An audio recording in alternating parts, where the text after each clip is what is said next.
Shalom, je veux partager avec toi un message que je trouve que c'est très important, surtout en cette saison où l'information, la connaissance est accessible. Dieu pouvait dire, mon peuple périt par faute de connaissance.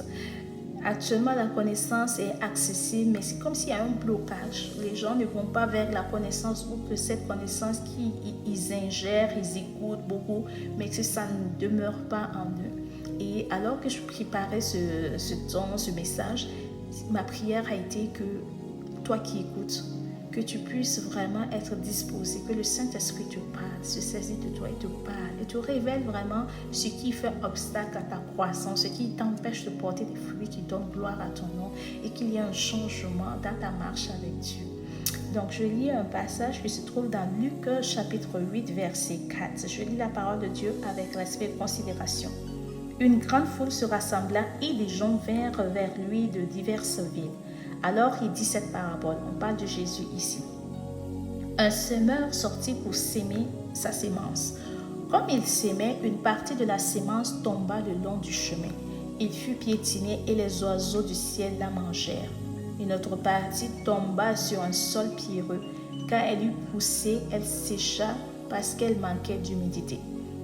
Une autre partie tomba au milieu des ronces. Les ronces poussèrent avec elle et l'étouffèrent.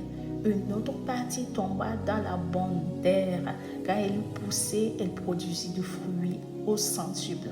Après cela, Jésus dit à haute voix que celui qui a des oreilles pour entendre, entende.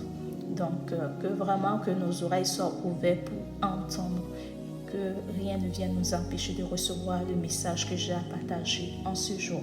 Donc, par la suite, les disciples lui demandent qu'est-ce que signifie cette parabole. Par la grâce de Dieu, on a l'explication. Dans le verset 11, il est écrit « Voici ce que signifie cette parabole.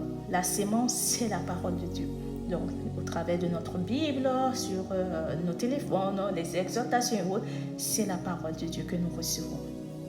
Donc, il y a 4 catégories de personnes ici. Il y a la première catégorie des personnes, ceux qui sont le long du chemin.